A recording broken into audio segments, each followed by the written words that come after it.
വയനാട് ഉരുൾപൊട്ടലിൽ നിരവധി ജീവനുകൾ പൊലിഞ്ഞതിന് പിന്നാലെ പലരും ക്വാറി ഖനനം, അനധികൃത കുടിയേറ്റം, റിസോർട്ട് നിർമ്മാണം എന്നിവയൊക്കെയാണ് ദുരന്തത്തിന്റെ കാരണങ്ങളെന്ന് പറഞ്ഞു. മാത്രമല്ല, മാധവ് ഗാഡ്ഗിൽ, കസ്തൂരി രംഗൻ റിപ്പോർട്ടുകളെ കുറിച്ച് ചർച്ചകൾ നടത്തുകയും ചെയ്തു. എന്നാൽ വയനാടിന്റെ മടിത്തട്ടിൽ ഒരു ഖനന കഥയുടെ ചരിത്രം ഉറങ്ങിക്കിടക്കുന്നുണ്ട്. ബ്രിട്ടീഷ് കാലത്ത് വയനാട് അതിർത്തിയിലെ തമിഴ്നാട് ഭാഗം എന്നിവിടങ്ങളിൽ നടന്ന സ്വർണ്ണ ഖനനത്തെക്കുറിച്ച് അധികം ആർക്കും അറിയില്ല. തമിഴ്നാട്ടിലെ ഗൂഡലൂർ, ചൂരൽമല, പടിഞ്ഞാറേത്തറ മേഖലകളിലെ പാറകളിൽ സ്വർണത്തിന്റെ അംശമുണ്ടെന്ന വാർത്ത 1850കളിൽ ഇംഗ്ലണ്ടിലും ഓസ്ട്രേലിയയിലും പ്രചരിച്ചിരുന്നു. സ്വർണ്ണാംശം ആദ്യം കണ്ടെത്തിയത് 1807 ഡോക്ടർ ബുക്കനൻ എന്ന ബ്രിട്ടീഷ് പര്യവേഷകനായിരുന്നു. അതിനുശേഷം മിസ്റ്റർ യങ് എന്ന ബ്രിട്ടീഷുകാരൻ നീലഗിരി മലകളിലെ അരുവികളിൽ നിന്ന് സ്വർണ്ണ സാമ്പിൾ ശേഖരിച്ചു. 1830 മലബാർ കളക്ടറായിരുന്ന TH ബാബർ ഇത് സ്ഥിരീകരിച്ചിട്ടുണ്ട്.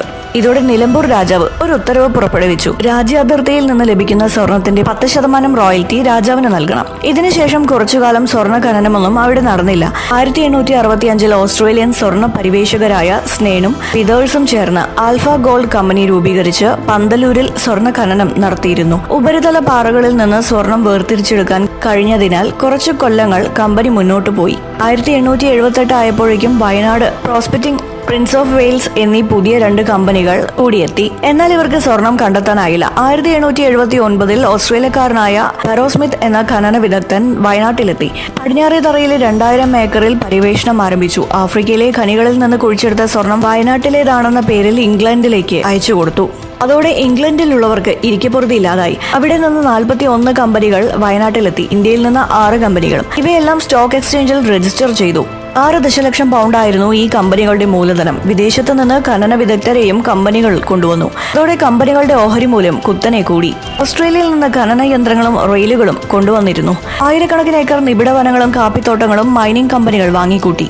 1881 ഖനനം തുടങ്ങി. 1 ടൺ അയിരിൽ നിന്ന് 4 ഔൺസ് സ്വർണം ലഭിക്കുമെന്ന വ്യാജ സന്ദേശം ഇംഗ്ലണ്ടിൽ പ്രചരിച്ചു. ഇതോടെ കമ്പനികളുടെ ഓഹരി മൂല്യം വീണ്ടും ഉയർന്നു. 1888 ആയപ്പോഴേക്കും വ്യാവസായിക അടിസ്ഥാനത്തിൽ ഖനനം ചെയ്യാനുള്ള സ്വർണം വയനാട്ടിലില്ലെന്ന സത്യം പുറത്തു വന്നു. അപ്പോഴേക്കും കമ്പനികൾ നഷ്ടത്തിലേക്ക് കൂപ്പുകുത്തിയിരുന്നു. ഇത് നേരത്തെ മുന്നിൽ കണ്ട പ്രൊമോട്ടർമാർ ഓഹരി വലിയ വിലയ്ക്ക് വിറ്റ ശേഷം വയനാട് വിട്ടിരുന്നു. സ്മിത്തിന്റെ സ്വർണ്ണപ്പാടവും ബംഗ്ലാവും ബാണാസുര സാഗർ അണക്കെട്ടിന്റെ റിസർവോയറിന്റെ അടിത്തട്ടിൽ എവിടെയോ ആണ്. സ്വർണം ഇല്ലെന്നറിഞ്ഞതോടെ ഭൂമി വാങ്ങിക്കൂട്ടി കമ്പനികൾ അവിടമാകെ തേയില വെച്ച് പിടിപ്പിക്കാൻ തുടങ്ങി.